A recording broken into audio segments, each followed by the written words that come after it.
testé nos stress tests qui étaient dans des tiroirs, le tiroir de gauche en bas du bureau en réalité. On s'est tous retrouvés, on a tous vécu d'ailleurs ensemble sur une crise majeure, à la fois sanitaire et puis on va dire mécaniquement économique aussi.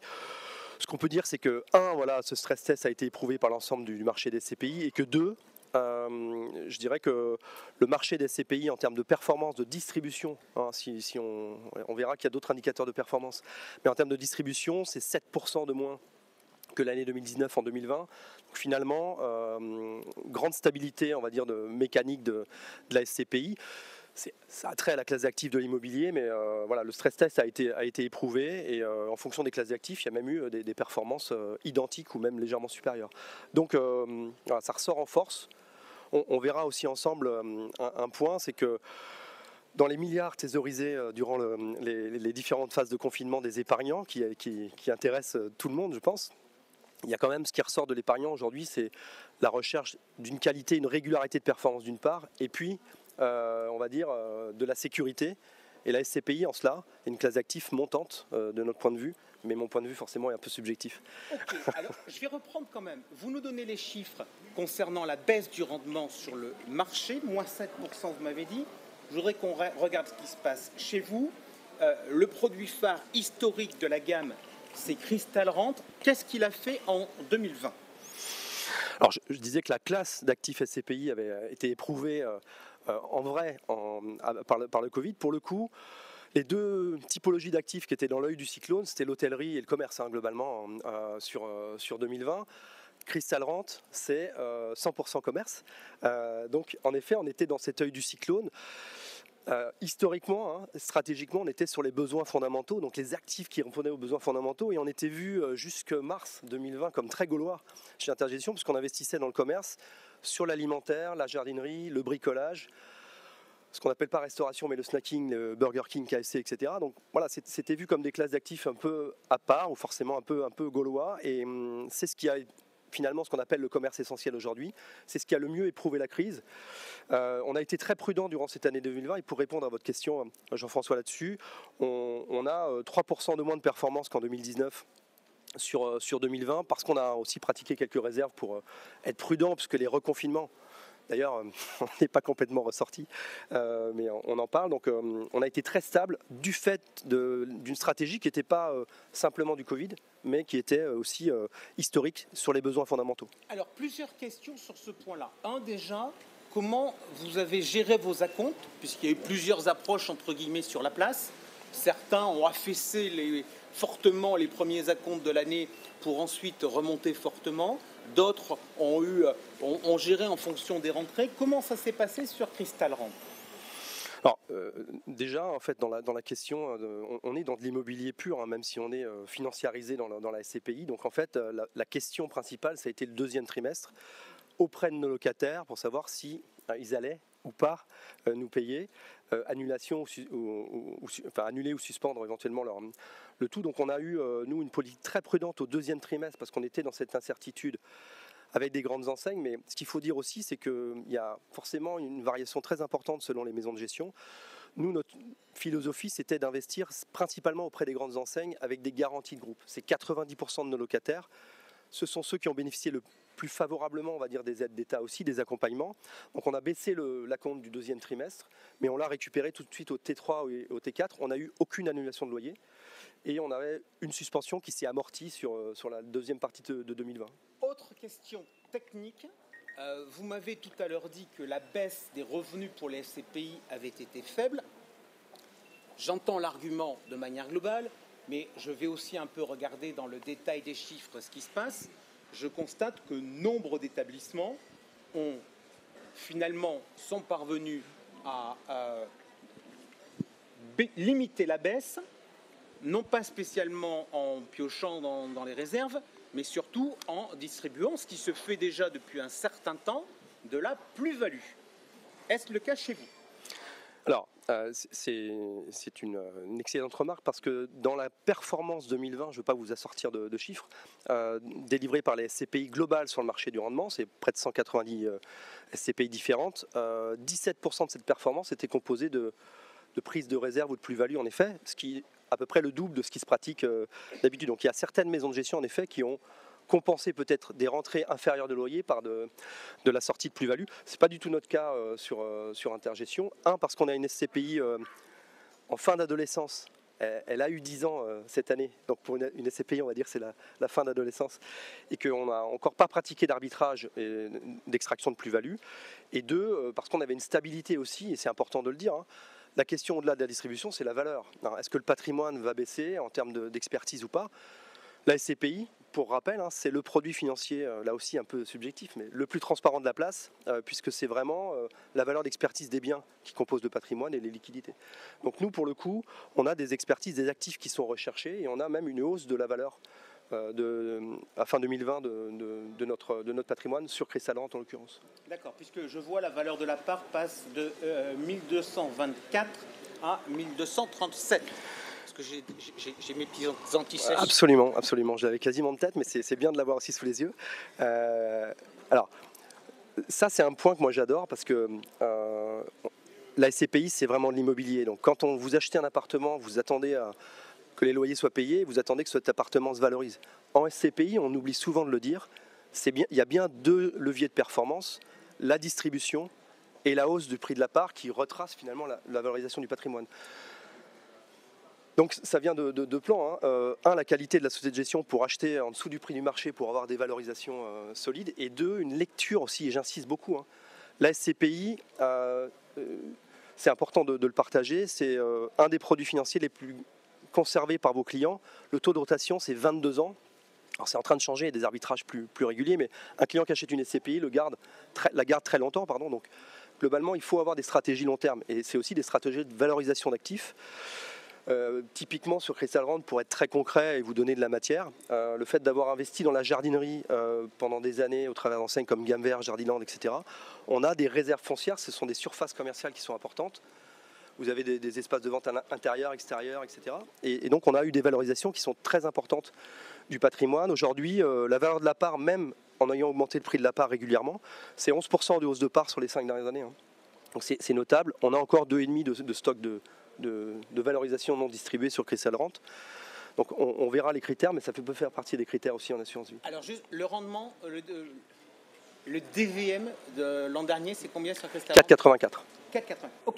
Alors, sur un marché qui a fait entre 4,10 et 4,14. Ok. En fait, donc le titre, c'était le refuge idéal face aux crises. J'ai dit c'est sympathique. Je pense que c'est plus utile qu'on essaie de regarder les choses de manière un peu différente. On est tous focalisés sur ce DVM sur lequel on fait des classements DVM. Alors vous savez que le DVM va un peu bouger parce que la SPIM est en train de changer les règles. Donc, on va revenir là-dessus, mais je pense que en particulier pour échanger, pour sélectionner les produits qu'on commercialise, qu'on présente et qu'on propose aux clients, vraisemblablement à l'avenir, il va falloir aller un peu plus loin que le DVM. Et moi, j'aurais bien aimé qu'on traite le sujet « Il n'y a pas que le rendement dans la vie ». Mais comme le titre était déjà parti, tout était imprimé, on a laissé le titre, on l'a traité un peu au début, et on va essayer maintenant de traiter la deuxième partie qui est « Il n'y a pas que le rendement dans la vie ». Je voudrais poser des questions basiques pour comprendre votre SCPI historique. Donc, vous me dites Cristal Rent, jeune adolescente, oui. 10 ans, commerce, effectivement, on ne pense pas de porte, puis vous me dites non, on a plutôt de grandes enseignes de distribution, c'est la logique de la SCPI, c'est celle-ci. Comment fonctionnent ces enseignes? Alors, non, plusieurs questions avant de comment fonctionnent ces enseignes. Est-ce que le fait que ce soit des enseignes donc de grande surface fait que finalement votre actif est peu diversifié? Parce qu'on se dit, voilà, quand on a du commerce avec des pas de porte, on se dit on a plein de trucs. Donc si on a la rue X qui ne marche pas, on va avoir la rue Y qui va à peu près correctement se comporter. Si là en revanche on est sur des superficies beaucoup plus grandes, on se dit, tiens, peut-être qu'ils prennent un risque de concentration du patrimoine et d'absence de diversification. Quel est le cas? Alors, le commerce, ça demande une profondeur d'analyse importante. Souvent, on dit l'emplacement. Si vous achetez de l'emplacement prime avec un magnifique bureau et un grand locataire, ça suffit à la mécanique d'investissement.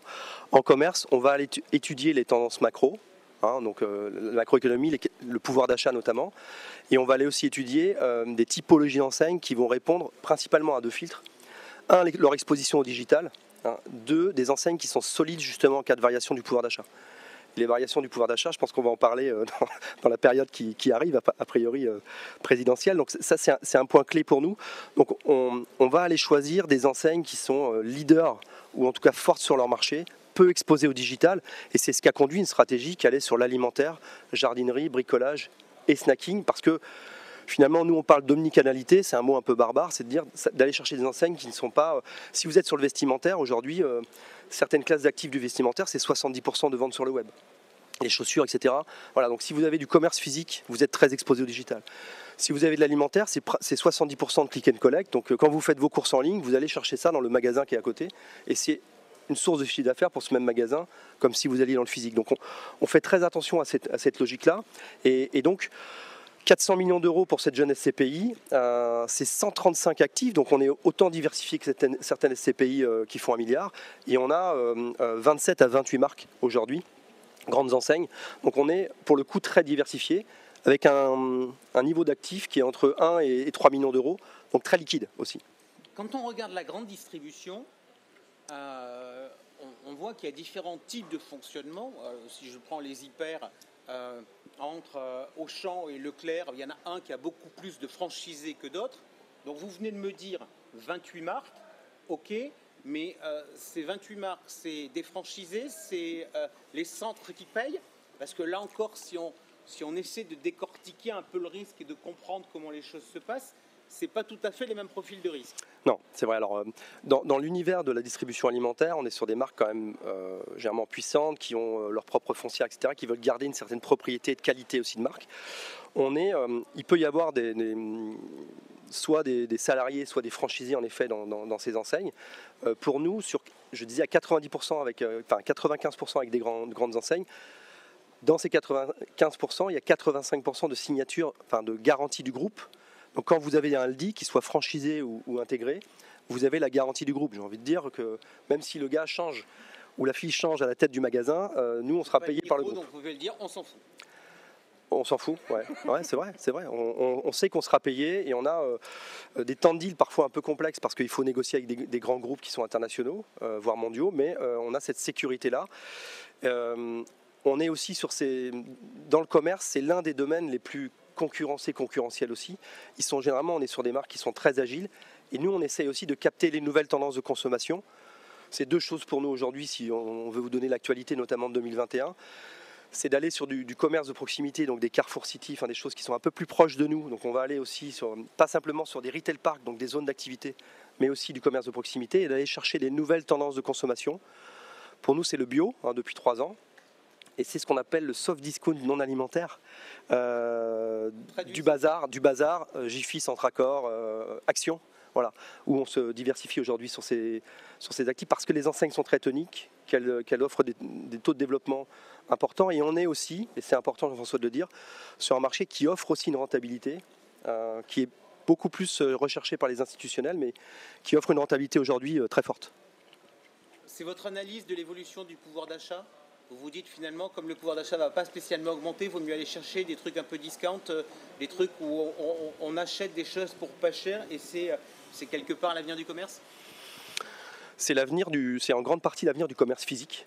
Et donc nous, on investit dans le commerce physique, même si on peut avoir quelques accessibles de logistique. On est sur cette mécanique-là, ou alors sur le bio, voilà, qui fait partie des changements de mode de consommation.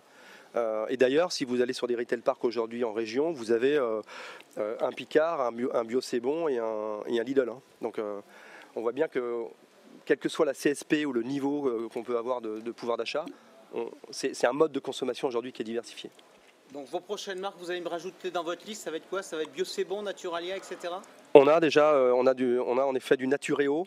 On a déjà un Bio C'est Bon, mais on investit surtout sur du Naturalia aujourd'hui.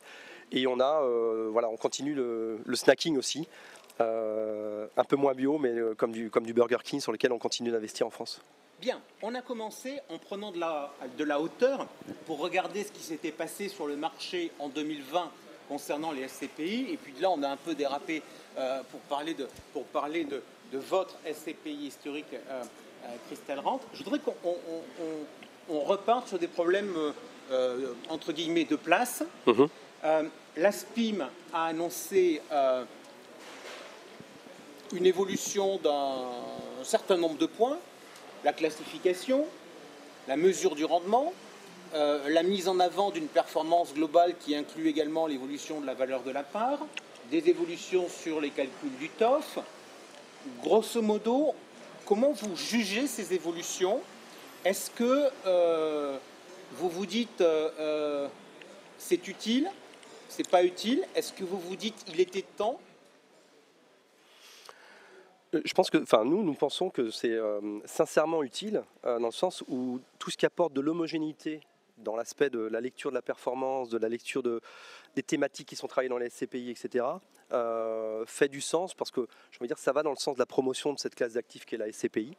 Et pour nous, le fait d'identifier plus facilement, l'histoire des SCPI diversifiés, généralement, c'était 65 à 70% de bureaux. Donc en fait, de diversifier, on se retrouvait avec une marge de diversification qui était à la marge, pour le coup, 25, 30, 35%. Donc le fait d'être beaucoup plus clair sur les thématiques travaillées, je pense aussi que c'est plus moderne dans les attentes des professionnels de la gestion de patrimoine aussi, de travailler en allocation à SCPI. Il y a 5 ou 10 ans en arrière, on avait ces 3 SCPI préférés, puis on les travaillait pendant des années. Aujourd'hui, on fait des allocations par rapport à la texture du client, comme on le faisait en asset depuis des années. Donc, je pense que ça apporte de la transparence. Est-ce à dire, là, déjà, la première des choses, qu'aujourd'hui, officiellement pour tout le monde, les SCPI sont devenus une classe d'actifs à part entière lorsque l'on fait de la gestion patrimoniale? Alors, nous, on est producteurs, donc la réponse appartient surtout à la salle, des professionnels de gestion de patrimoine, mais en tout cas, on va la reposer. Ouais, Est-ce que on lève la main, je dis de toute manière, comme personne ne m'entend, je n'ai pas de micro. Donc, qui pense que c'est désormais une classe d'actifs à part entière dans la salle? Qui pense que ce n'est pas une classe d'actifs et c'est un produit qu'on peut mettre, mais enfin, c'est pas un essentiel? Je constate qu'il y a des gens plus de monde de ce côté qui n'ont pas levé la main à la première réponse. Alors, je vais donc faire la troisième. Ne sais pas. Ne se prononce pas. N'ose pas se prononcer. Non, mais aujourd'hui, en tout cas, quand on voit les encours que drainent les SCPI, on constate que c'est quand même devenu ce n'est plus un poids-plume du monde de l'épargne. Non, c'est plus un poids-plume du monde de l'épargne, c'est aussi d'une certaine façon un axe de diversification qui a été saisi par les assureurs vie pour se diversifier du fonds euro, même si ce n'est pas une bascule complète, mais en tout cas, dans le prisme de ce dont je parlais, le ratio entre de performance, volatilité ou de sécurité qui est très bon sur la SCPI, je pense que c'est plus travaillé, y compris en assurance vie aujourd'hui. Sur cette réponse de classe d'actifs à part entière, voilà, on voit aujourd'hui, ça c'est concret, que c'est plus un produit de jeunes seniors ou de seniors, ça s'est diversifié. On a fait beaucoup d'efforts aussi pour décimaliser les parts, rendre accessible beaucoup plus l'investissement, mettre en place, et chez nous, Intergestion, on fait ça depuis plus d'1 an et demi, des versements programmés, y compris en démembrement, qui permettent d'en faire des produits d'épargne finalement long terme aussi, pour préparer des projets long terme. Donc on a travaillé aussi à l'adaptabilité la SCPI, ça a 50 ans, donc c'est un produit, on va dire, ancien sur le marché, mais qui se modernise aussi, et qu'on rend de plus en plus fin, parce qu'on travaille vraiment des thématiques très pures aujourd'hui, en tout cas en SCPI. Bien. Qu'est-ce qu'il faut regarder aujourd'hui quand on choisit une SCPI? Donc, premièrement, est-ce que je vais prendre les critères. Je vais prendre les critères de la SPIM, là, un peu ce qui a un peu bougé. Classification, c'est important ou finalement c'est utile parce que ça donne quelques idées, mais il faut tout de suite passer à l'étape suivante qui est regarder un peu le patrimoine. Dans le sens pour rebondir sur ce que je disais préalablement, je pense que ça donne un peu plus de lisibilité pour les professionnels et surtout pour les épargnants, pour savoir un peu ce qu'il y a dedans, sans être contraint de lire les 47 pages ou 50 pages du rapport ou les différentes notices. Donc je pense que ça apporte une certaine lisibilité, surtout pour construire des allocations, de dire finalement je vais faire de l'étranger, du bureau, du commerce et du résidentiel, je ne sais. Rendement passé, critère capital ou pas? Je pense que le rendement à long terme est intéressant parce que je le disais, comme les clients qui investissent ne le font pas sur 1 ou 2 ans, c'est important de ne pas faire de coups, quoi. C'est-à-dire de ne pas faire 2 ans ou 3 ans de super performance, puis après de se remettre dans le flot du marché, mais d'avoir une surperformance régulière, et c'est vraiment la philosophie qu'on a. Ça fait sens de donner 5% depuis 10 ans tous les ans, ça fait plus de sens que de donner une fois 6 et puis le reste à 4%. Donc pour le coup, la performance, ça reste un critère, mais c'est un seul des critères, puisqu'il y a en effet le double levier de performance dont je parlais tout à l'heure, c'est-à-dire la capacité du gérant à aussi valoriser le prix de la part. Et ça, ce qu'il faut partager, c'est que ça dépend de la qualité du patrimoine, mais ça dépend aussi de la stratégie du gérant. Il y a des gérants qui augmentent. Vous savez qu'on a un tunnel de plus 10, moins 10, c'est-à-dire entre la valeur réelle du patrimoine identifié par des experts indépendants, vous pouvez faire varier ou pas votre SCPI tant qu'elle est dans un tunnel de plus 10, moins 10. Ça n'oblige pas le gérant à bouger le prix de part.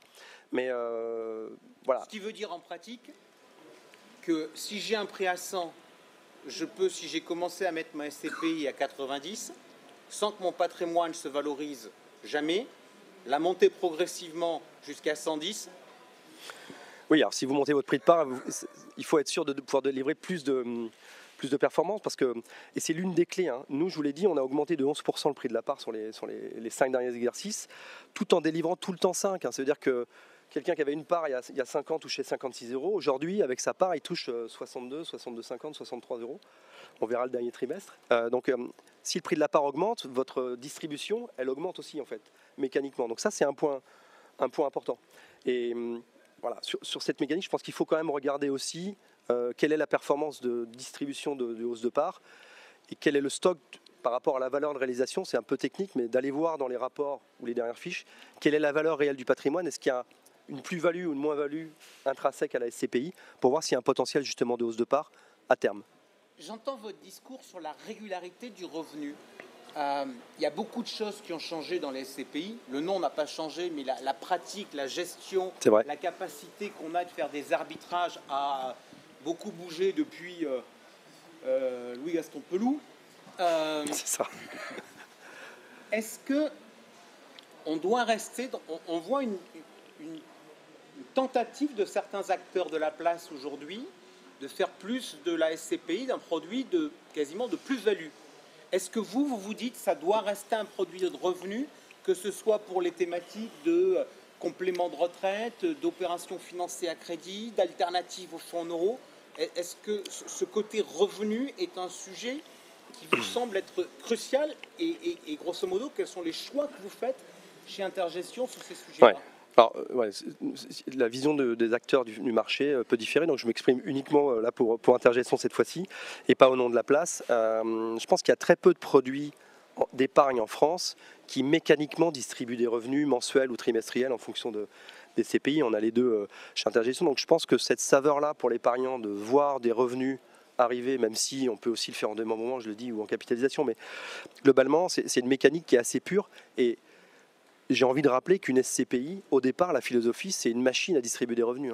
Donc on va aller chercher des actifs de qualité pour avoir le plus de sûreté dans les baux, pour avoir des revenus à distribuer régulièrement. Donc c'est pour moi, SCPI égale machine à distribuer des revenus. Donc nous, on a la philosophie de conserver cette mécanique de distribution au long cours. Alors après, il peut y avoir des choix de le faire dans l'assurance vie, dans ces cas-là, ça capitalise, mais à l'extérieur, et c'est encore la majeure partie de la collecte des SCPI aujourd'hui en dehors de l'assurance vie. C'est un point clé, donc ça doit rester une machine à distribuer du cash. Ok.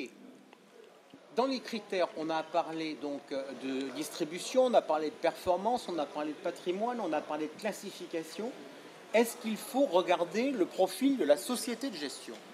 Parce que en fait, quand on regarde aujourd'hui le marché, on a des acteurs on a de moins en moins d'acteurs indépendants. On a des acteurs qui sont filiales de grands groupes bancaires. On a des acteurs qui sont financés par des fonds en LBO, etc. Est-ce que le profil de la société de gestion est susceptible d'impacter la gestion?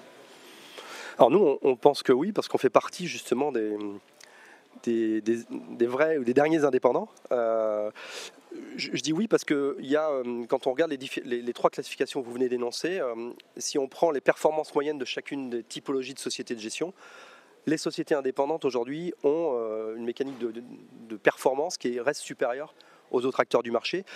Je crois qu'il y a ce point de performance, il y a surtout le point d'indépendance, c'est-à-dire que forcément on n'aura aucune pression de groupe ou aucun ascendant, aucun service, et les choses sont transparentes chez mes confrères, mais on a une totale agilité, une totale indépendance aussi dans l'investissement.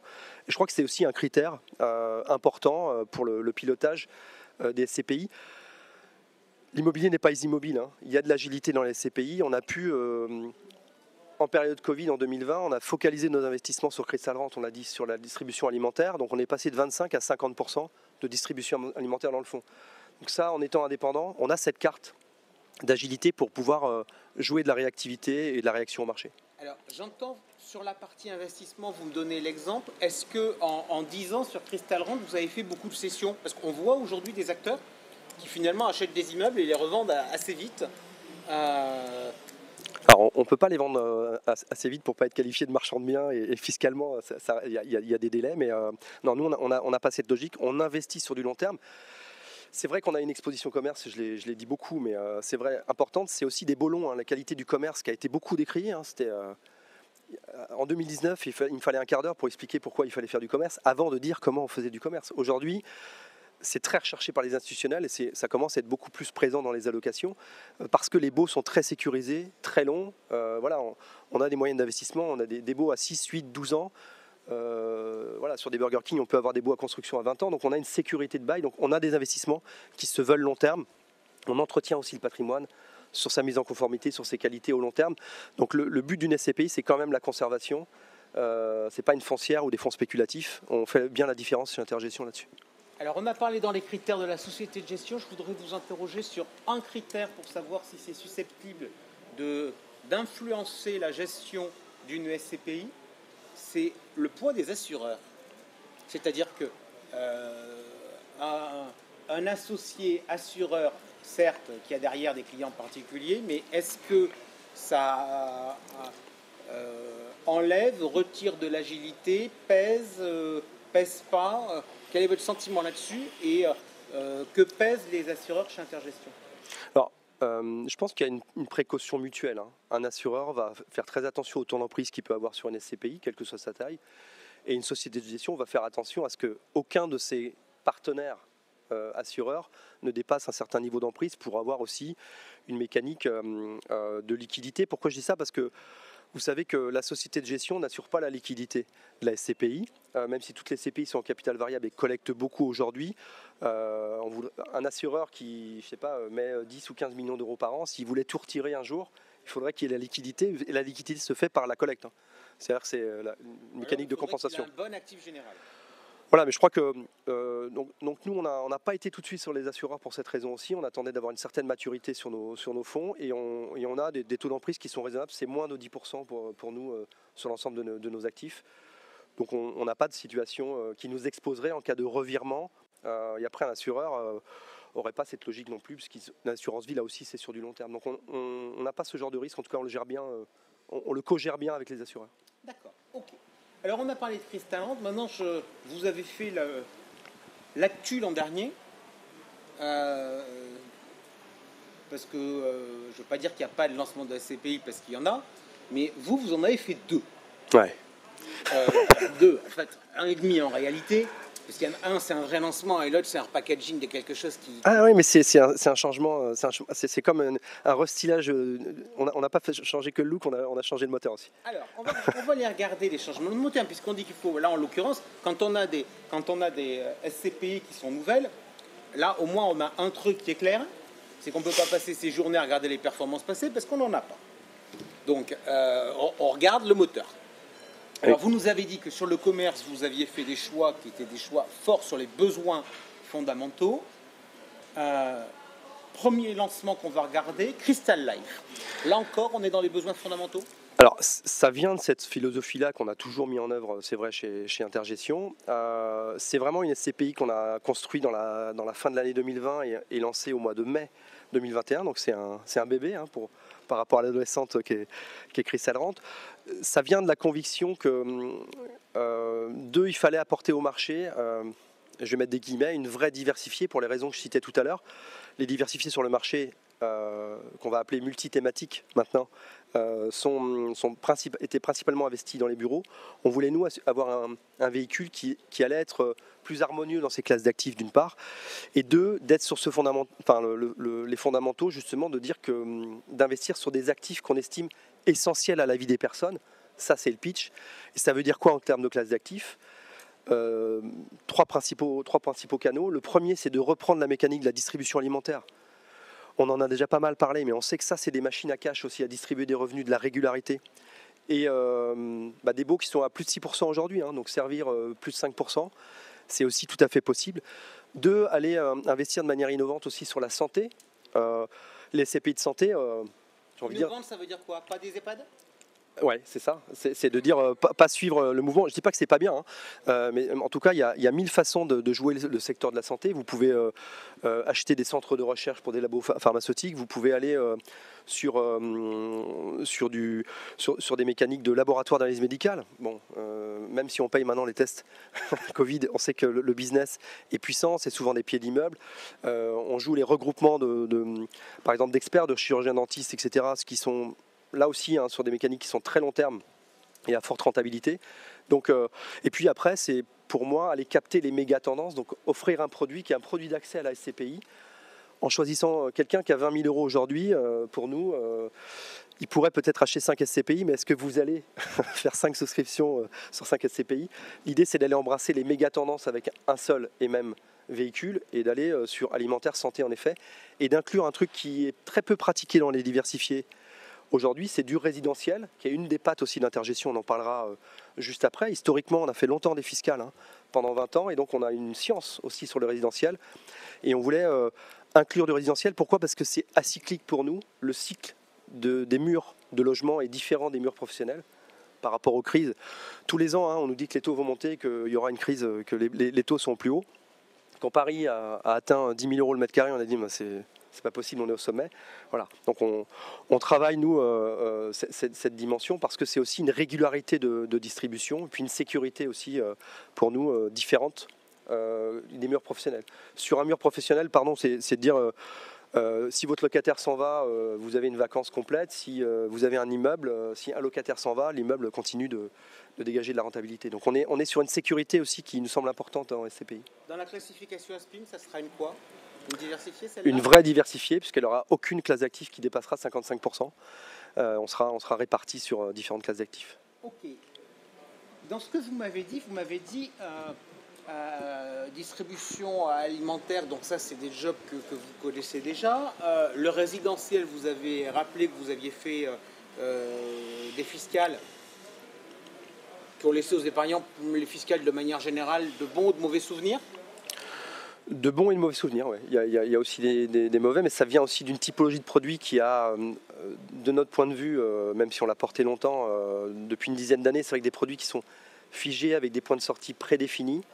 C'est compliqué parce que vous avez un timing de sortie qui est déjà défini à l'avance. Et après, voilà, sur l'univers des Malraux, parce que quand on parle de mauvais souvenirs, on est plutôt dans l'univers des Malraux. Sur les celliers et autres dispositifs Pinel, on est sur des villes qui sont généralement dynamiques. Le Malraux, on allait chercher du super déficit foncier. On parle du début des années 2000 ou du milieu des années 2000. Et donc, on allait dans des villes plutôt de taille moyenne qui ont eu un peu de couleur avec le post-Covid, mais qui sont des villes qui sont moins fortes. Donc c'est vrai qu'avec des valorisations qui n'ont pas suivi la tendance globale du marché. La santé, c'est des expertises qui sont quand même un peu atypiques, en particulier si on fait... Alors vous m'avez dit que ce n'était pas votre dada, des EHPAD ou des choses comme ça. Vous avez des compétences, vous aviez des compétences, vous avez recruté des compétences, là-dessus ça s'est passé comment ? On en a intégré par définition, on a intégré un nouveau gérant qui a cette expertise-là. Maintenant aussi ce qu'on appelle des data analysts, donc des gens qui vont analyser des données, notamment des flux migratoires, de l'ensemble des données de géomarketing pour savoir où sont les meilleurs endroits aussi pour la consommation de soins, et d'analyser aussi des opérateurs. Donc on a recruté aussi de l'expertise quelque part pour pouvoir faire face à ces marchés. Il est 37, donc il nous reste 8 minutes, on prendra quelques questions. Je vais quand même poursuivre avec les miennes. Objectif de performance sur cette SCPI, puisqu'on n'a pas de performance passée. Au moins 5% de distribution, parce qu'on sait que c'est une mécanique importante, on l'a dit tout à l'heure, et un TRI, c'est-à-dire si on additionne le prix de la part à 7,5 sur 10 ans, une ambition qui est assez haute. Sur Crystal Rent, on est déjà à plus de 5% de distribution annuelle, et on a un TRI sur 9 ans, puisqu'on aura le TRI à la fin de l'année, de 7,24, donc on sait faire ce genre de performance et on veut vraiment allier les deux leviers. 5% c'est top 15 du marché, TRI à 7,50, on sera sans doute pas loin du podium si on regarde la réalité du marché aujourd'hui. Deuxième lancement, repackaging, mais vous aviez dit que ce n'était pas que du repackaging parce que vous aviez changé le moteur. Elle ne s'appelle pas Crystal, elle s'appelle Grand Paris Résidentiel. Oui, et là pour le coup, je vais être rapide puisque tout est dans le titre. On va investir dans toutes les classes d'actifs du résidentiel avec un S, c'est ce qu'il faut voir au tableau. Donc on va aller à plus de 60% sur les résidences gérées. Nouveau concept aussi, du co-living senior notamment, de la colocation, des projets urbains globaux, c'est-à-dire des écoquartiers, etc., où il y a vraiment de belles matières à faire. On croit dans cette classe d'actifs. C'est une ancienne déficit foncier qu'on a converti en rendement. Pourquoi ? Parce qu'on sait aussi qu'on veut titriser le marché parisien. Si un client a 100 000, c'est dur de trouver un appartement pour investir à Paris. On peut le faire en SCPI, aller embrasser un marché complet. Donc on peut apporter au marché aussi sur cette classe d'actifs qui est très patrimoniale pour nous dans l'univers des clients particuliers. J'entends ce que vous venez de me dire. On n'est pas dans la location nue. On peut le faire, mais on sera à 60-65% sur plutôt du géré pour aller chercher quand même une surperformance. Mais de la location nue, on en fera. Sur le Grand Paris, ça paraît un peu galvaudé, mais pourquoi ? Parce qu'on sait que c'est un marché qui est très large. C'est pas un marché, c'est des marchés. Vous allez de 1 500 € à 20 000 € le mètre carré. Il y a encore des gisements de performance. Projet d'infrastructure, je ne parle pas des JO 2024, mais de 2030 qui va valoriser aussi des villes. Donc il y a des gisements d'opportunités qui sont forts là-dessus. Objectif de performance ? D'avoir un TRI de 5%, on va dire, sur 10 ans et de délivrer entre 3,5 et 3,90 de distribution annuelle. Allez, il est 40, s'il y a des questions, on va les prendre. Je poserai juste avant ma dernière question. Allez-y, de ce côté, parce qu'il y avait moins de... Je vous ai écouté attentivement et j'ai compris, et vous me dites si j'ai mal compris.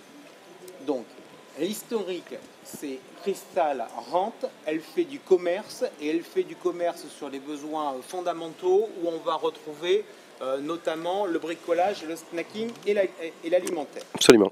Ensuite, vous m'avez dit Crystal Life, c'est une diversifiée et elle va couvrir tous les besoins autour de la vie où on va avoir du résidentiel, où on va avoir de la distribution alimentaire, où on va avoir de la santé.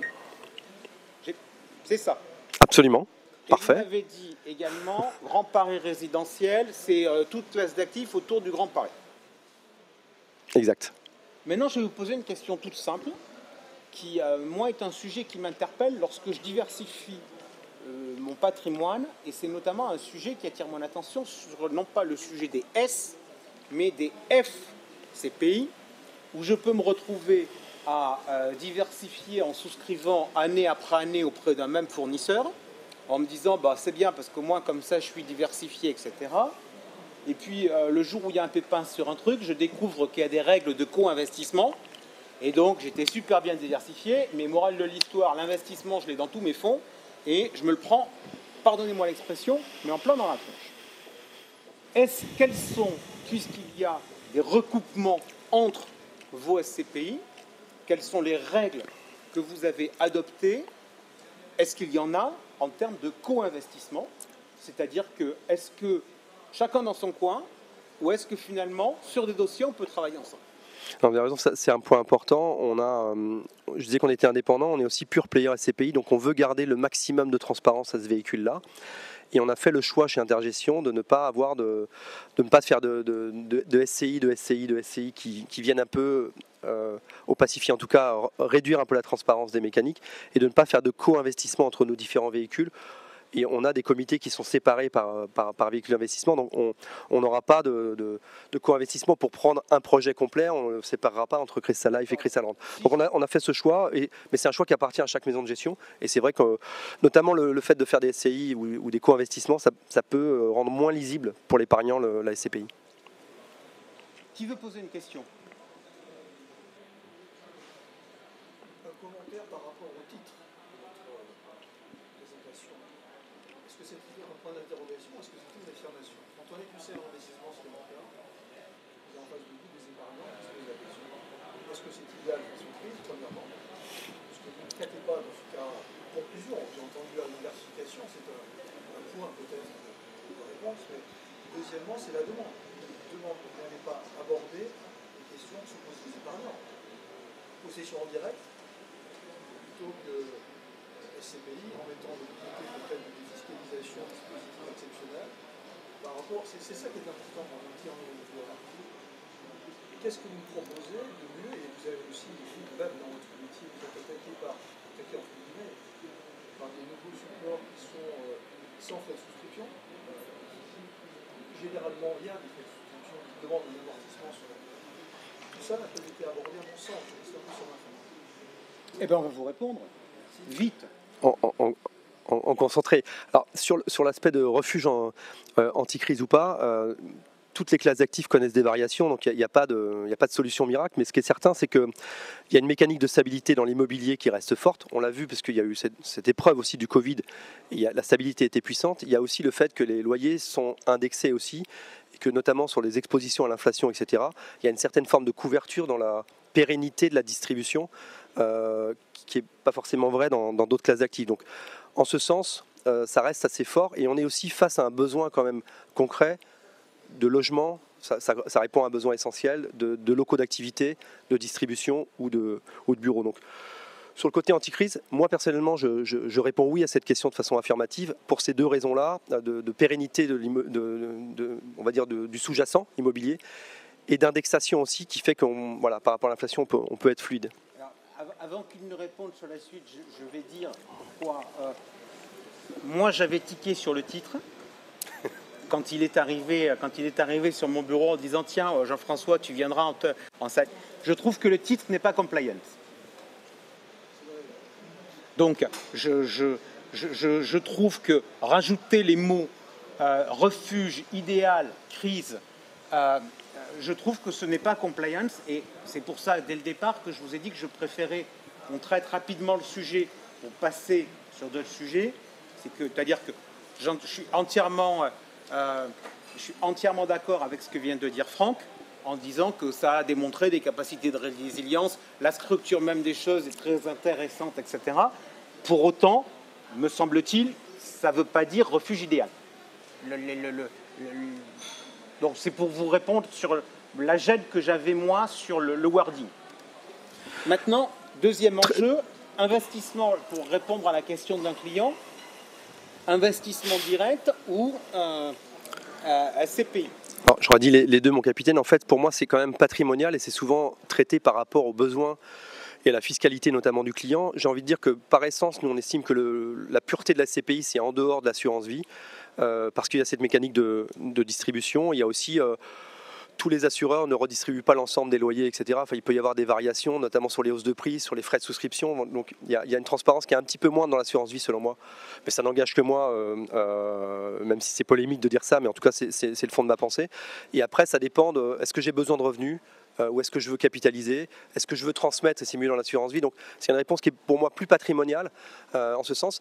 Il y a une qualité quand même à l'extérieur de la SCPI, c'est comme c'est de l'immobilier, même si c'est financiarisé, vous pouvez le faire à crédit. C'est un peu plus complexe que jusqu'à l'extinction du foncier, mais pour le coup, avec le crédit, vous avez un levier qui peut être très puissant à SCPI. Aujourd'hui, c'était 40% de la collecte à crédit avant, on est plutôt sur de l'ordre de 20 à 22% aujourd'hui. On travaille à des solutions, mais c'est pas simple d'emmener les grands établissements sur des vraies solutions, mais ça peut être un vrai levier. Je sors de mon rôle parce que du coup je réponds aussi.